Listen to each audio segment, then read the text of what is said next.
Meet the Mets, meet the Mets. Step right up and greet the Mets. Bring your kiddies, bring your wife. Guaranteed to have the time of your life, because the Mets are really socking the ball, knocking those home runs over the wall. East side, west side, everybody's coming down to meet the METS Mets of New York town. Oh, the butcher and the baker and the people on the streets, where do they go? To meet the Mets! Oh, they're hollering and cheering and they're jumping in their seats. Where do they go? To meet the Mets! All the fans are true to the orange and blue, so hurry up and come on down, 'cause we got ourselves a ball club, the Mets of New York town. Give 'em a yell! Give 'em a hand! And let 'em know you're rooting in the stand. Come on and meet the Mets. Meet the Mets. Step right up and greet the Mets. Bring your kiddies, bring your wife. Guaranteed to have the time of your life, because the Mets are really socking the ball, knocking those home runs over the wall. East side, west side, everybody's coming down to meet the METS Mets of New York town, of New York town.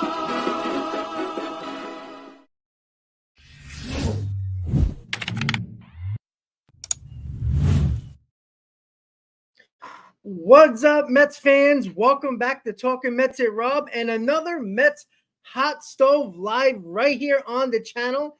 And it is good to be back on the channel.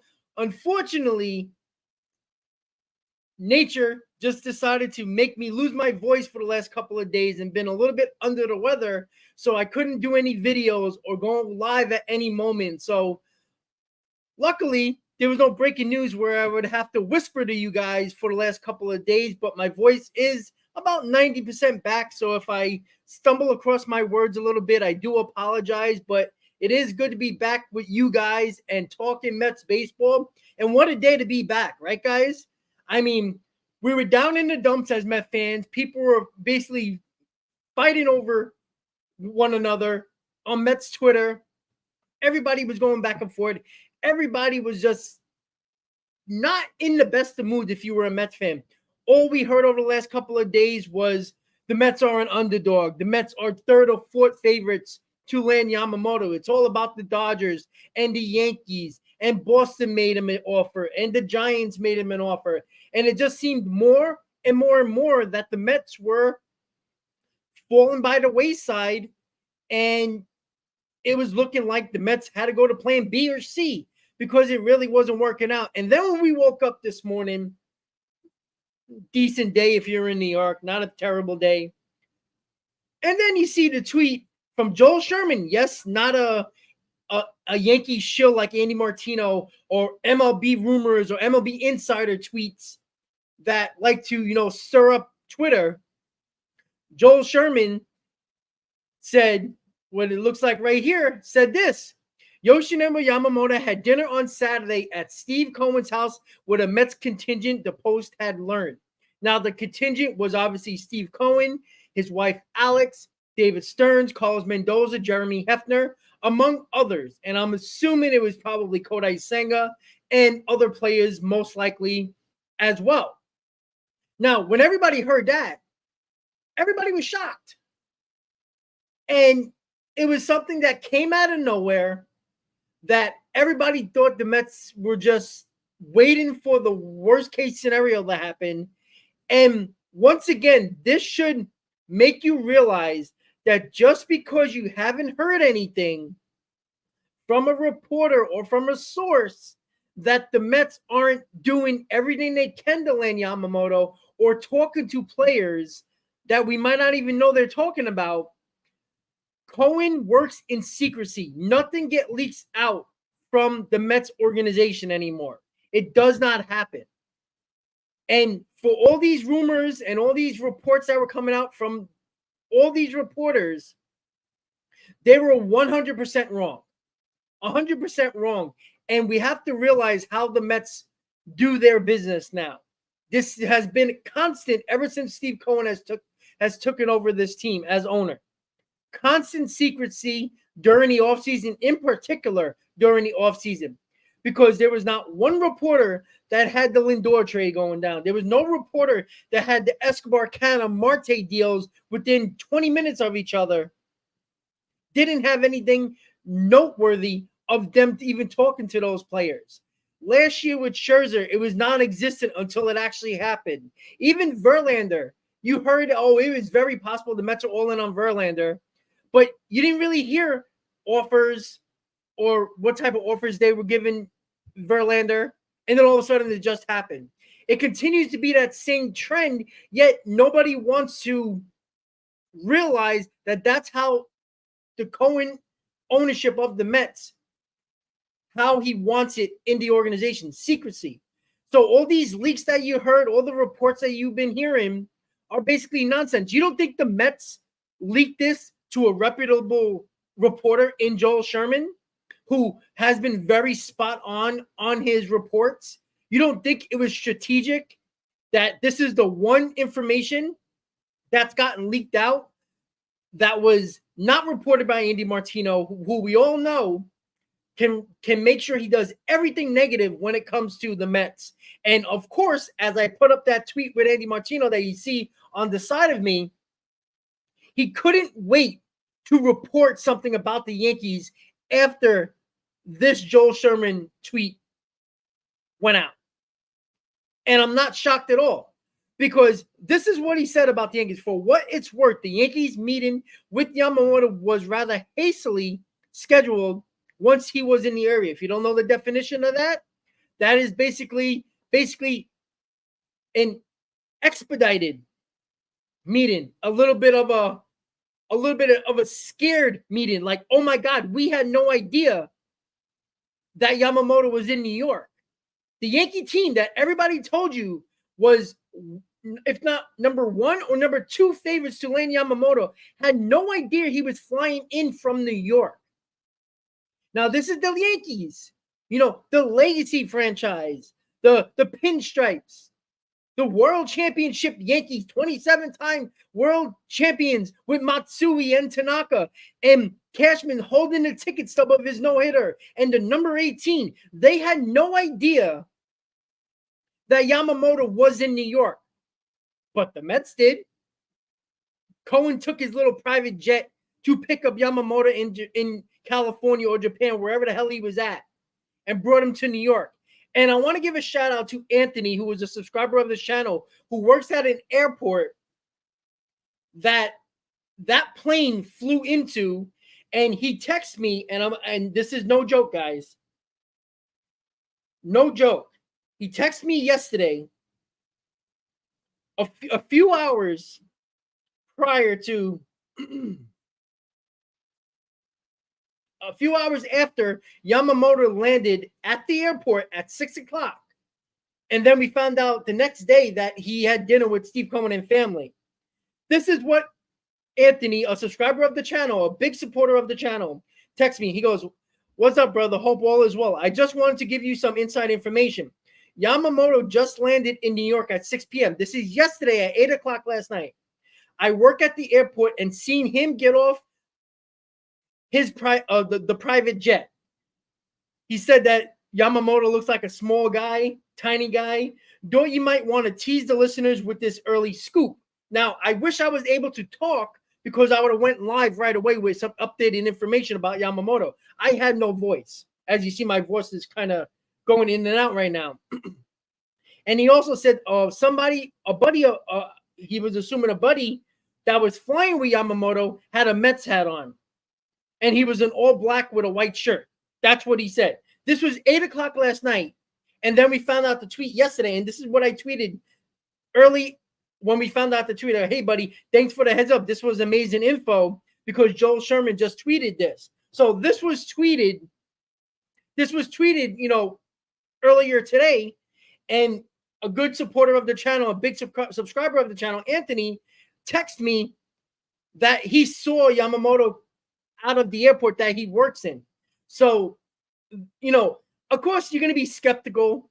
Even though, Anthony's a big subscriber of the channel, he texts me a lot. He always, responds to me, and he texts me and everything like that. It's awesome. But you're always skeptical, right? And then when I saw the Joel Sherman tweet, I had to give him all the credit in the world, because that was just awesome information. And I wish I was able to go live if I had any voice, but you guys wouldn't be able to hear me. I would have just been doing, you would have had to read my lips. That's how bad it was. Excuse me, guys.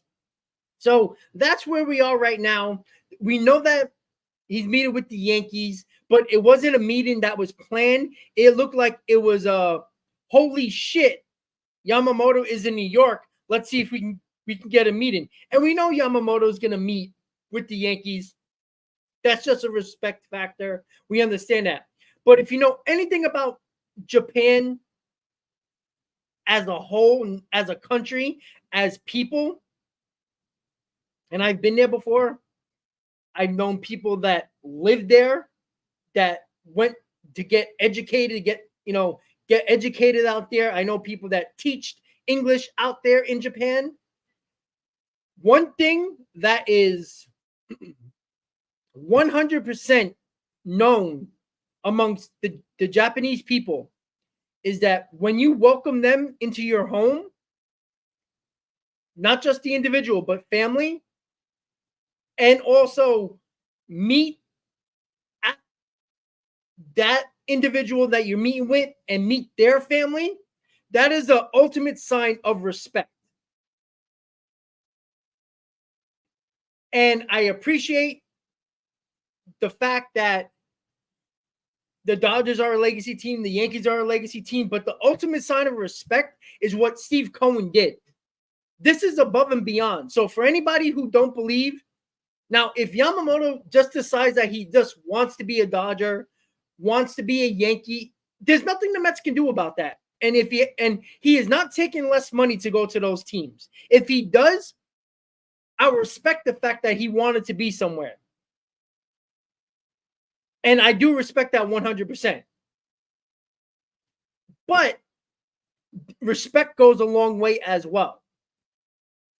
And that is a tremendous amount of respect that Steve Cohen did. Steve Cohen did not have to do that. Steve Cohen could have said, "Hey, we're gonna fly you down. We're gonna hang out at Citi Field, go into the Mike Piazza Club, eat some dinner, show you the ballpark." Yet he took him to his house and had dinner again. And again, it might sound silly. It might sound, oh, this is the only way the Mets are going to get him.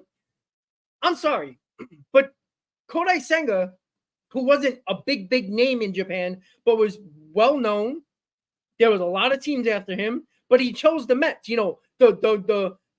The failed franchise Mets, the team that hasn't won a World Series since 1986. It's just the fact that, hey, maybe these reporters are completely wrong, because it is very perfect for a reporter to say the Yankees and the Dodgers are the favorites and the Mets are underdogs, because that entices many fan bases to completely go bonkers in a good way or in a bad way. Now, Yamamoto hasn't signed on the dotted line yet, so I'm not going to sit here and say I'm very confident that he's going to be a Met. I would be lying to you guys. But the fact of the matter is the fact this is the second time Yamamoto has met with Steve Cohen and the Mets contingent secretly that nobody knew about, because that's the way Cohen and the Mets work in the offseason. And we also haven't heard if the Mets have made an offer. We heard Andy Martino tweet again. Oh, by the way, the Mets haven't made a formal offer yet. Well, Andy Martino, you clearly don't know what you're talking about. Among others, Will Salmon of The Athletic, who was 100% wrong on his tweets the last couple of days, is now trying to save face just like Andy Martino. Yeah, Mike, I would have said the Giants are desperate, but after they signed Jung-Ho Lee, I think they're a little less desperate, to be honest with you. Now, don't get me wrong. I had the Giants probably above the Dodgers only because they didn't sign anybody and kept on losing out on big names. And I would worry about the Giants being, a tremendous bidder. But once they signed Jung-Ho Lee, I think that tempered them a little bit. Not a lot, but a little bit. But remember, only a day ago,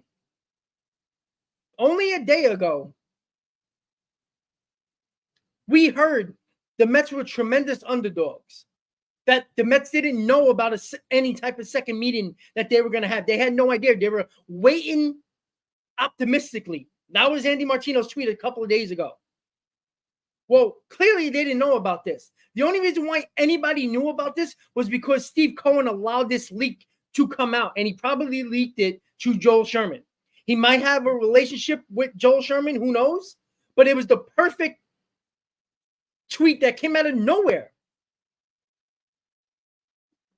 And listen, this is the same thing. Like, I think there's a dead heat for Yamamoto. I don't think anybody is in the lead. I think it's a dead tie right now when it comes to the Yankees, Mets, and Dodgers. The only reason why I say that is because of the fact that you cannot push back on what the Yankees franchise is in Japan and around the world. That's a known fact. We all know that. But that doesn't mean that every player wants to be a Yankee, because that's not true. The same reason why every player does not want to be a Dodger, right? But that doesn't mean the Mets can't get him, or it would be laughable if the Mets get him, because you know what's going to happen if the Mets land Yamamoto and sign him to a tremendous deal, whatever it is. Say if it's 10 years, $370 million, or 11 years, $380 million. The first tweet I can guarantee you from Andy Martino is this: the Mets had to overpay to get Yamamoto. That was the only reason why he chose the Mets. But if it's the same deal from the Yankees or the Dodgers, they would say, great deal by the Dodgers. He always wanted to be a Dodger, or always wanted to be a Yankee. I can see those tweets from many reporters. Yet not one of them will say it was because Steve Cohen showed tremendous amount of respect to Yamamoto and his family, bringing him into his home and flying to Japan to meet his family. Not one would say that. But once the press conference happens and Yamamoto brings it up, that's when everybody's like, oh yeah, look at that. That's exactly what they were talking about. That's the stereotype, and that's the double standard that's going to happen. Yeah, and I agree. And listen, this is nothing towards any other team, because the Mets can't compete with the legacy of the Yankees and the Dodgers. We all know that. But let's not act like a player didn't come to the Mets before and decided not to choose the Dodgers or the Yankees, right? It's happened before. And it's big names that happened before as well. And this should tell you that Steve Cohen is going to give the biggest offer. It's obviously up to Yamamoto where he wants to go, and you can't do nothing about that. And it goes for the Yankees as well. If Yamamoto chooses the Mets, what are the Yankees going to say? Oh, he really didn't want to be a Yankee? He didn't want the pressure? Even though, let's be honest, you're in New York, there's a ton of pressure no matter where you play. All right? So we boo great players. Yankee fans boo Judge. Met fans boo Alonso when they're struggling. That's it. It's just simple. Subway to Shay. Anthony, how you doing, buddy? Congratulations on going to the SNY studios. That was awesome. Doing the New York Post stuff. That's awesome, buddy. Well, Juan, you might say that they might miss the playoffs, but there's no guarantee that the Yankees get Yamamoto and they make the playoffs, right? Because last time I checked, you ended up in fourth place in your division, right? And you do have to catch up to the teams that have done well last year. And again, not saying the Yankees aren't going to be good, but you also have, this is the first time in a long time that you have 3-4 teams in the AL East that are actually really good. And but again, you know, the Mets had a good team in 2022. Where did that get them? And I saw a team that won 90 games and a team that won 84 games made the World Series. So don't tell me that the Mets are a bad team, because you can also say that the Mets core had down seasons. And if they didn't have down seasons, they could have easily won 10 more games. The same thing like the Yankees. If Judge didn't get hurt, you would expect them to win probably around 8 to 10 more games, right?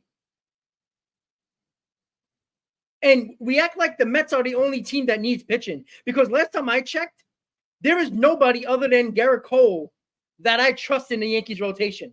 Nestor Cortez can't pitch more than 130 innings unless he gets hurt. He hasn't proved that yet. Carlos Rodon was a disaster and was injury prone. Who do you trust on the Yankees rotation besides Garrett Cole?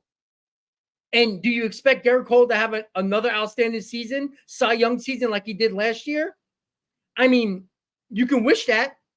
I think Garrett Cole will be good because he's been the constant every fifth day I'm out there no matter what.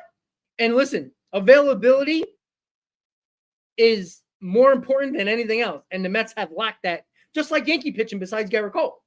So let's not act like the Mets are the only team that is desperate for a starting pitcher. Because do you really think the Yankees, if they miss out on Yamamoto, are going to spend $200 million plus on Montgomery?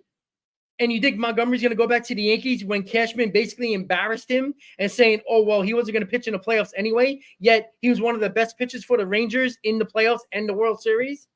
You think they're going to give $200+ million to Blake Snell, who is a high strikeout guy, only pitches 5 innings and a high walk rate, even though he won a Cy Young? I mean, and that's not just the Yankees, that's the Mets as well. And I'm not leaving the Mets out. Believe me, I'm not. So, Gates, thank you for the super chat. Isn't his posted fee? So the posted fee is a percentage of the contract itself. There's no set number, right? If it's when you hear something, when you hear the Mets or the Yankees, or say if a team offers him 10 years, 360, right? And that is the total amount of money going to Yamamoto.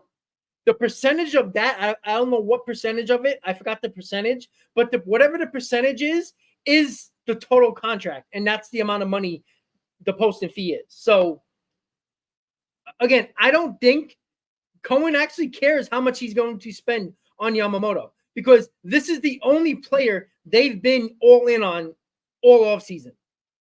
So, I wouldn't be shocked if I hear 10 years, $400 million. I would not be shocked. Excuse me, guys. Sorry, I'm still working on the throat issue and my laryngitis and all that stuff. No voice, man. And trust me, it's terrible. I like to open my mouth, but it was not good. One, yeah, but see, you're not listening. They're not trading prospects for rental players. There's no reason why, if the Mets don't get Yamamoto, that they don't transition to Dylan Cease, who has 2 years left on his contract.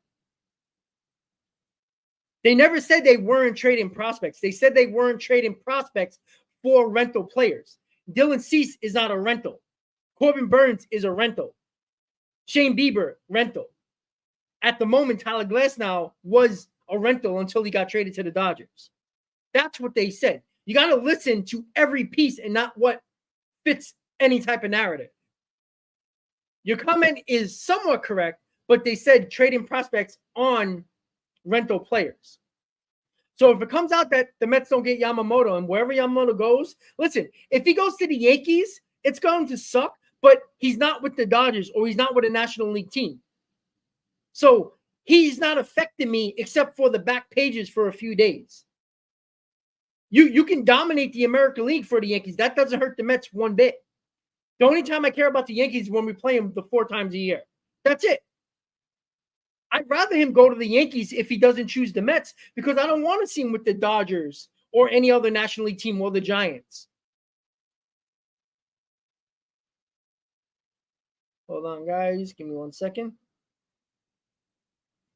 Hold on 1 second.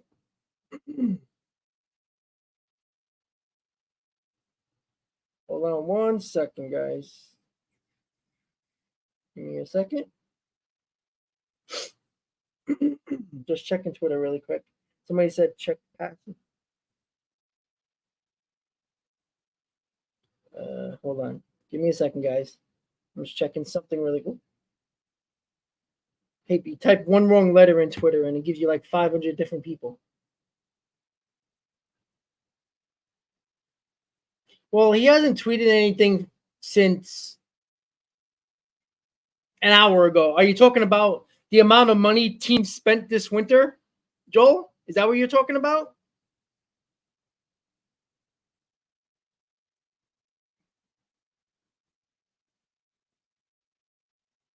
Yeah, I understand that, but we're just looking at the fact of, oh, the Mets might be a 500 team. But we forget that a wild card team were only 3 games over 500 making the playoffs. And again, it's been constant. Between an 83 and an 88 win team, not even that much, 83 to 87 win team. And if you go back during the season, I said there was going to be an 83, 84 win team making the playoffs. And I was right. So don't think for a second that an 85, 84, 85 win team is going to be a third wildcard team again. So, you know, you can't tell me that if the Mets played to their, if the core of the team, Alonso, McNeil, Lindor, Nimmo, if those guys play to the back of their baseball card and hit their career numbers, because most of them didn't hit to their career numbers. McNeil hit 40 points less. Alonso hit 35 points less. You know, Lindor average could have been a little bit better. If those guys played to the back of their baseball cards, you couldn't tell me the Mets couldn't win 4 or 5 more games that would have put them at the 80, around the 500 mark. And that was without terrible pitching the entire season. The Mets didn't have anybody who pitched excellent the entire season, like the Yankees did with Garrett Cole, that got them to 82 wins, right? They didn't have that because the guys they were trusting, and right, Scherzer, who didn't pitch at all mostly, and when he did, he was terrible. Verlander missed a month and a half. You know, if you had those guys healthy, you can't tell me they couldn't have picked up a couple of games in April and May or even June if these guys were healthy. Of course they could have. And Kodai Senga was still getting into the groove of things. He didn't start pitching excellent until July. So, you know, that's a few games here and there that could have made a tremendous amount of difference. And the Mets had a historic, terrible offense in June.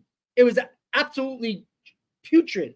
Pete Alonso batting under 200. Lindor batting just over the Mendoza line. Nimmo was okay, but not exactly what he did the rest of the season. McNeil being terrible average-wise.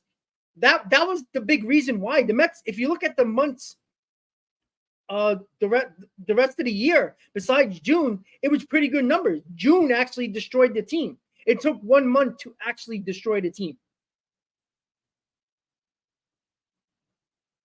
Mets have a better chance getting Stroman than Yankees do getting Monty. Okay. Hold on 1 second.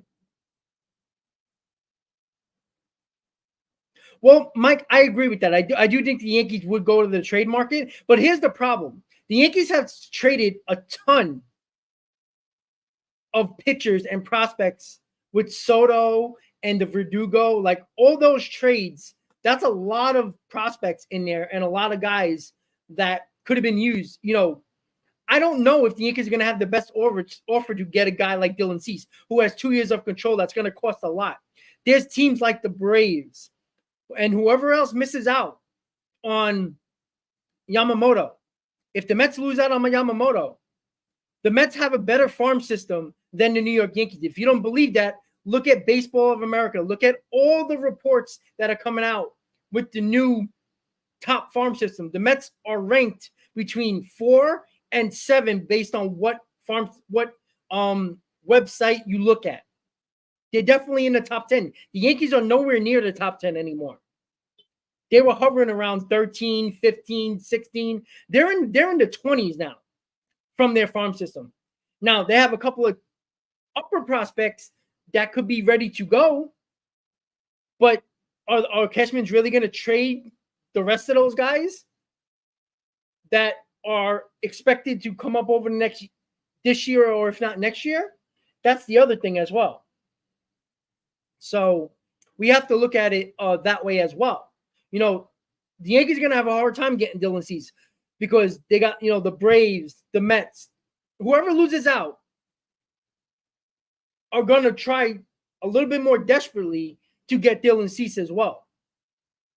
So we'll see. Again, I don't think the Yankees wouldn't be in Dylan Cease. Obviously, they would be, but would they have the best offer? This isn't a Juan Soto trade where the Yankees were the perfect match because they had tremendous amount of pitching available, willing to give up than any other team that was willing to trade for Juan Soto as a one-year rental.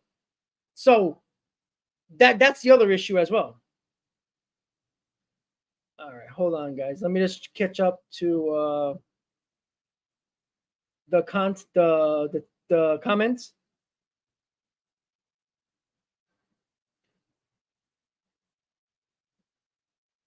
Yeah, but Joel, who cares about what they've done in the winter meetings money-wise? Like, I don't. Again, the Mets 2 seasons in a row won the offseason, and it meant absolutely nothing during the season. If the Dodgers don't win the World Series, that's $707 million spent in this offseason means absolutely nothing if they don't win the World Series, right? Doesn't matter. Doesn't matter.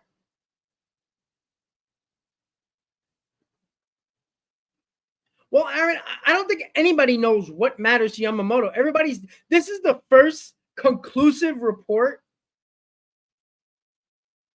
when we heard about the Giants offer and the Boston. You know why those two teams leaked those offers? Because they know they're long shots of getting them. Now, I thought the Giants were a lot more big-time players, but once they signed Jung-Ho Lee, I think that kind of pushed them a little bit back because I don't think they're going to go all in as I thought before signing Jung-Ho Lee because they needed somebody. And Jung-Ho Lee was that guy, and they gave a hell of a lot more money than people were expecting. Nobody thought he was going to get over $100 million. So they clearly overspent, but not a lot of people talked about that. People just talked about it being a good signing. And explosive, thank you. The Rangers only 2 years ago lost 100 games. And nobody picked the Rangers to be World Series contenders. They thought they would be good, but not World Series contenders. And they won the World Series. So don't tell me that a 75-win team or an 80-win team or an 83-win team that missed the playoffs, that didn't look good, can't turn it around in 1 year. The Mets won 70. How many games did they win in 2021? 83, 84, 79, whatever the hell it was. Yet they won 101 the year after. So baseball has become very similar to teams in the NFL that can be a bad team 1 year and then next year be very good. I'm not saying, be a bad team and then win a World Series. I'm not saying that. But to think that the Mets, who had no pitching the entire year at all until Senga showed up in July and was dominant, they had no pitching and they had down seasons from their core offensive players.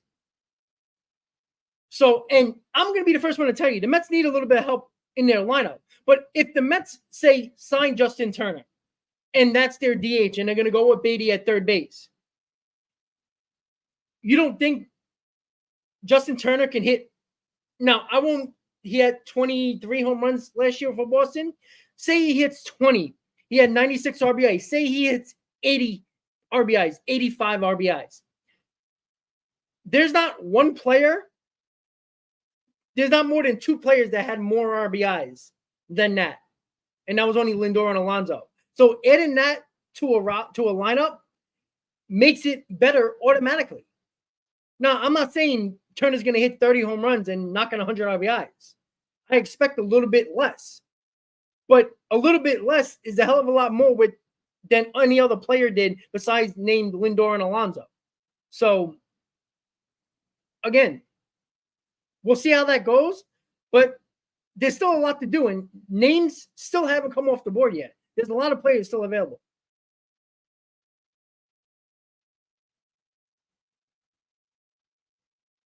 Explosive, I agree. Marte was a huge blow. If you remember 2022, Marte was the spark plug of this team. Anytime you needed the guy to get on base, Marte got on base. Anytime you needed a big RBI, Marte was there. Marte hit big home runs in 2022. That was a huge loss. The Mets had no replacement for losing Marte. That was huge. Because Nimmo, Marte, Lindor, and Alonso was probably top 3, 1 through 4 in baseball. Like, that's how good they were in 2022. Like, you couldn't get those guys out if you tried. Now, 5 through 9 had a lot to be desired for, but 1 through 4 was hard to get through. And yeah, by the way, talk about a trade that looks better and better each day with Max Scherzer being out until June or July with the surgery.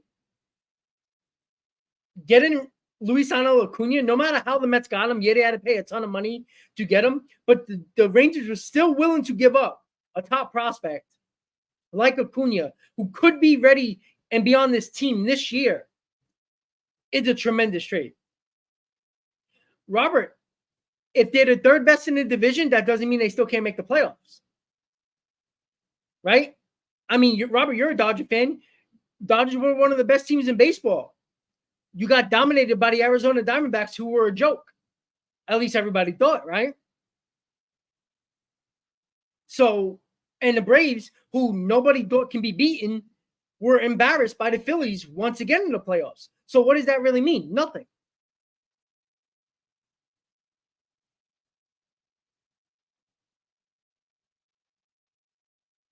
Right wing, you see, I think that's, and that goes for a lot of teams with Logan Gilbert and George Kirby. Because I don't know what the Seattle Mariners are doing. It makes no sense. But that's going to take a lot because both of them have team control. And I don't think the Mets, maybe a team like the Red Sox, maybe a team like the Braves would do that because they're cheaper options with high prospects yield. But I don't think the Yankees and the Mets would do that.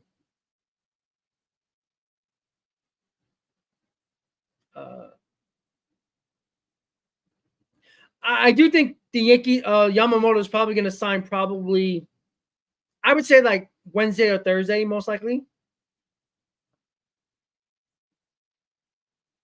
Hold on, guys. Trying to catch up on your comments. I see people saying something's getting tweeted.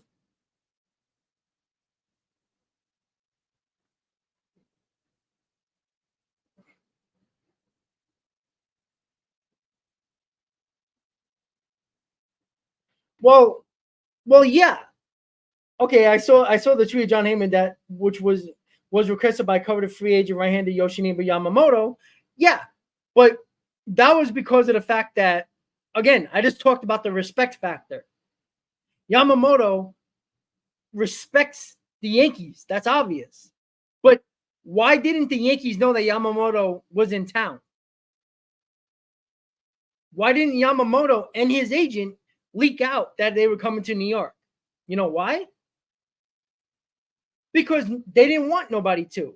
And after the report, I guarantee you, if that report wasn't leaked out that Yamamoto went to Steve Cohen's house and had dinner, I guarantee you the Yankees would have never got that meeting, to be honest with you. But it shows the respect factor that Yamamoto has to the Yankees. I don't think the Yankees are going to be the highest bid. I would be shocked if the Yankees are the highest bid. I think it's going to be either the Mets or the Dodgers being the highest bid. And I think everybody expects that the Mets are going to have the highest bid. It's just a matter of is Yamamoto going to choose there. And again, if Yamamoto is willing to take a secret meeting with the Mets for a second time before he meets any other team, if he meets any other team besides the Yankees, then he's more interested in the Mets than anybody understands. I mean, that's just a fact.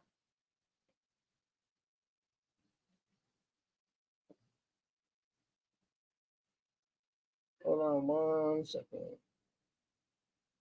Yeah, see, I and a lot of these reporters, I tell you right now, a lot of these reporters are gonna have egg on their face big time because they're trying to save face right now. Andy Martino, John Heyman, who went on MLB Network and didn't even bring up the Mets and said they were a long shot only 2 days ago.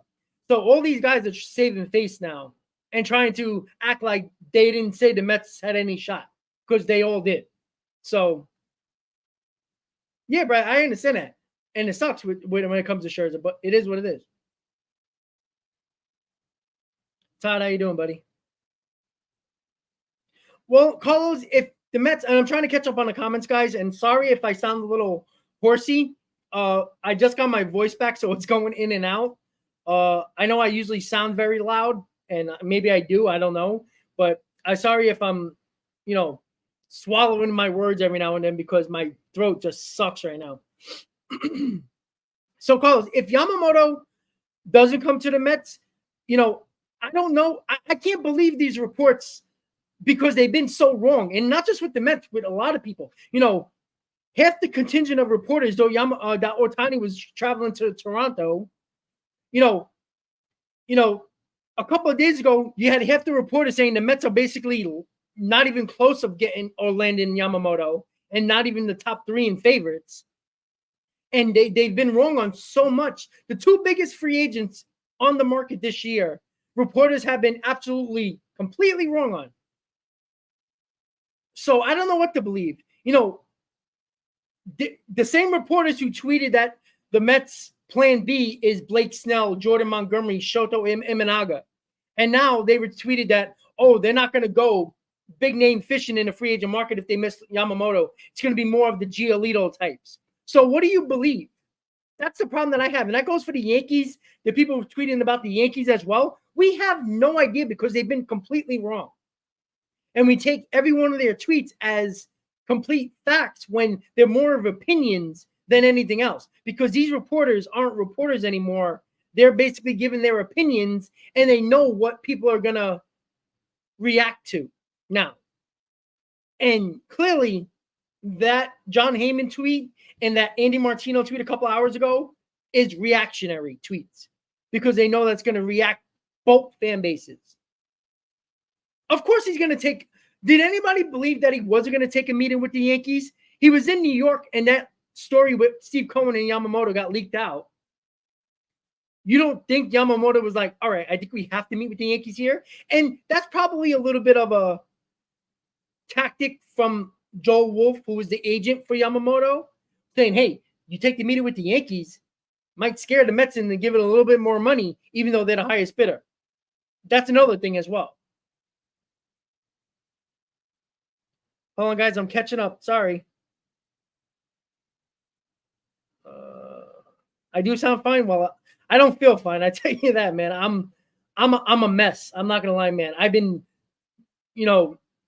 chugging NyQuil and taking antibiotics and just just a mess. Taking cough drops. Like I actually missed the last couple of days at work, but I went in today thinking that because I felt better, and it was just a bad idea. All right, so I think I caught up. Ooh. Michael, I don't agree with that. Hal Steinbrenner has not broke the bank. This is, the people talking about the evil empire and the Yankees are back. How are they back? This is what I don't understand. The Yankees traded for Juan Soto because there was no other team basically going all in for Juan Soto, and the Yankees had the perfect amount of pitchers that the Padres wanted. The Yankees have added $30 million, which will be the arbitration number, a little over $30 million to Juan Soto. They haven't added $80, $90, $100 million to their payroll. So who broke the bank? How did it break the bank? They gave up prospects that they were trying to lower the offer that the Padres wanted, even though I don't think it was a great deal anyway, because who is really good in that scenario. Thorpe is probably better than, is pretty good, but who knows what he's going to turn out. And if you haven't learned anything about Yankee prospects, they don't tend to work out very much at all. So, but Michael, that's what I'm saying. The fact of the matter is, the Yankees haven't added much to their payroll at all. And it's still yet to be determined if Hal Sternberner is going to go up over the Steve Cohen tax, luxury tax. And I don't believe he's going to be honest with you. I don't think so.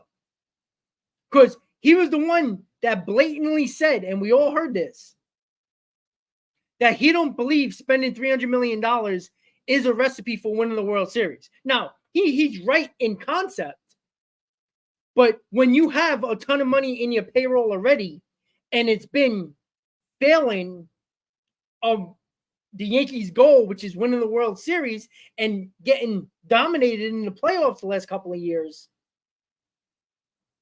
you have to add to your payroll. Robert, that's fine. They might be the real New York team, but the Mets have been around a long time too now. And I never say that the Mets are the big brother or the Mets are taking over the town. I never say that because that's silly. But the Mets don't have to take over the town to be in a spot where they can win a World Series. Well, Michael, that's wrong. This year, yes. But the Mets have been going over the luxury tax when Hal Sternberner has not constantly.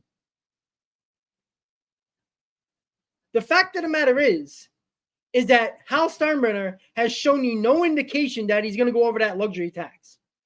If he does, good for him. But the Yankees and the Mets are in a spot that if the Yankees get Yamamoto, right, can they trust Rodon and Nestor Cortez, who Nestor Cortez can't stay healthy pitching over 130 innings. He's good when he pitches, but he has to stay on the mound to be good. And Rodon is doing exactly what he's done in his entire career. Everybody forgets that Rodon has a 4 ERA in his career and only had 2 good seasons out of 8. And we forget that. Yeah, but Michael, I don't think he's channeling any inner George. Like, we again, the Juan Soto trade has no merit on what Hal Steinbrenner is doing with his pocketbook at all. Juan Soto is $30 million added to the payroll that is still under the luxury tax by about $10 million? Because all I heard this whole offseason was Yamamoto, Soto, Bellinger, and there's a pretty good chance that they might get just Soto. Because I don't think they're going to give Bellinger $200 million. And if the Yankees give Bellinger $200 million, God bless you. Because I think that would be a disaster. All right, so Michael Marino. All these names, man. Jesus.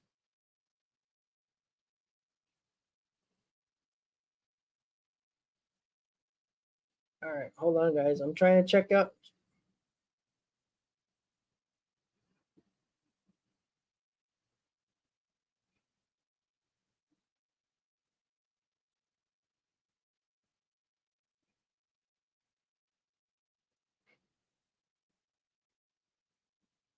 All right, Michael Marino tweeted, wouldn't read much into Yamamoto requesting Yankees visit. He's going to meet again with all serious suitors that he has interest in. Mets, Yankees, Dodgers, 1, 2 others still in. So there you go. Again, that's expected. Now, I agree with, and you know what? There was a lot of Yankee fans that should agree with that. And that's not hyperbole or just being, a dick Met fan. The Soto trade was more, I truly believe this, it was more a big-time PR move to shut the Yankee fans up. Because the last time you heard from Hal Sternberner, he was telling you the Yankees are going to bunt more, and they're going to bring in an analytical company to tell the Yankees how to use their analytics. So I think that had a big deal, and I think my cat Shay is making an appearance. Where'd he go? Oh, there he is. No, I mean, I don't. Now, if Bellinger would take like $120 million over 5 years, I do that. But hearing that 200 million for Bellinger, I'm sorry. The Toronto Blue Jays are probably going to get Bellinger, and that's because they got so burned by Ohtani that now they're extremely desperate, and that's going to be such a problem for Toronto. But I mean, look, they have to make a desperate move. They lost out on Ohtani, even though I don't think he was ever going there. So, all right, guys. So I'm going to end this in a little bit, so I can try to save my voice just in case of Yamamoto signing wherever he does. That I'll bring that to you live whenever that happens. But I'm going to try to save my voice a little bit because I'm trying to do a couple of videos that I want to post over the next day or two. I want to try to get them in before I might, lose my voice again. Excuse me, Jesus. Woo. I got my herbal tea right here. So I'm trying here, guys. So I do think the Mets are going to sign Justin Turner. I think it's just a match made in heaven. The return of, the redheaded Justin Turner, who the Wilpons didn't like because of his attitude, and all of a sudden want to give him $1 million to his $750,000, and that's why they DFA'd him. I think it's a perfect scenario. It works out in both ways. If Beatty doesn't show what he can do at spring training and doesn't win the job, you can put Turner at third base, at least for the first month of the season, just to get Beatty or whoever else, Vientos, a chance. But you can always put Turner back to DH if one of those guys prevail at third base. It's a huge, that would be a big time, I think, addition. Because I'm not saying he's going to have 23 home runs and 96 RBIs. If he has 20 home runs and 85 RBIs, that is a huge step up from what the Mets had from either third base or DH last year. And that can only help. So, guys, Justin Turner to the Mets, I think over the next couple of days or so, you might get that pop up. And I think that would be a good addition. Yamamoto, I'm assuming, is going to sign sometime this week. I don't think it's going to be much longer than that. So we'll see what happens there. And if the Mets do get Yamamoto, I do think they're going to sign Shota Imanaga, because I think that's the way, that's probably the cheaper route on the plan A situation. Because in plan B, the Mets to get two starters like Blake Snell and Montgomery is a dangerous game to play. I like Montgomery a lot, and I wouldn't mind giving him $200 million. I think he's a solid number 2 and definitely a number 3. I don't want Blake Snell, so I'd rather go for Lucas Giolito, sign Shota Imanaga, and run with that than give $200 million to Blake Snell, and he gives me 5 innings of great pitching, and then you have to rely on a bullpen every time to save his wins.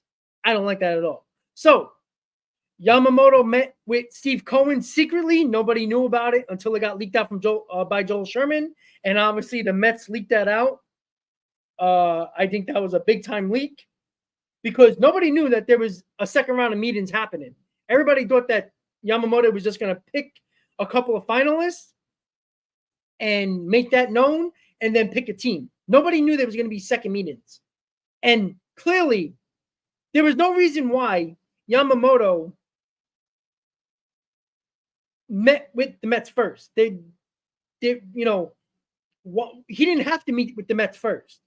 There's a reason why he did. I think that's important to realize as well.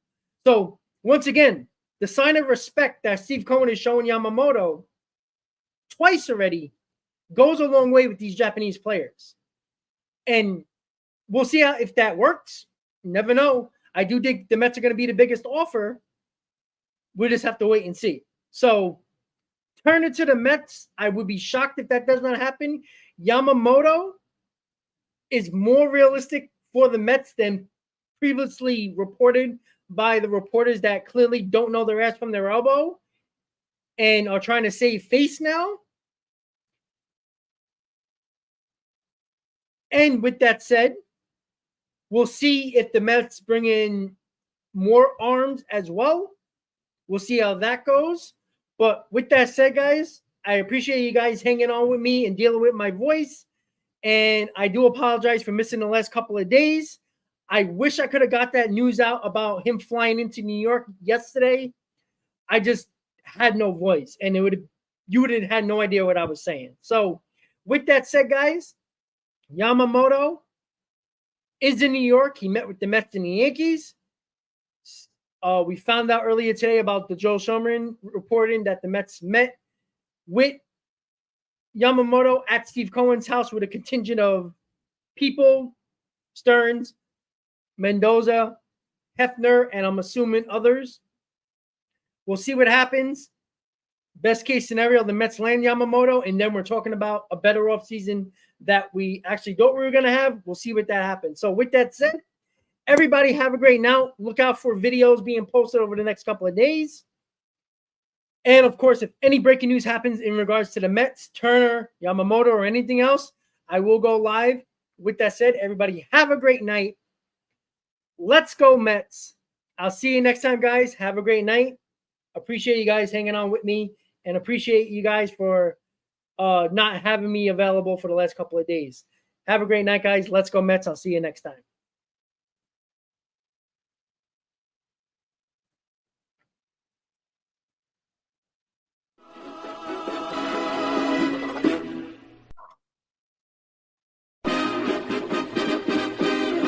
Meet the Mets, meet the Mets. Step right up and greet the Mets. Bring your kiddies, bring your wife. Guaranteed to have the time of your life because the Mets are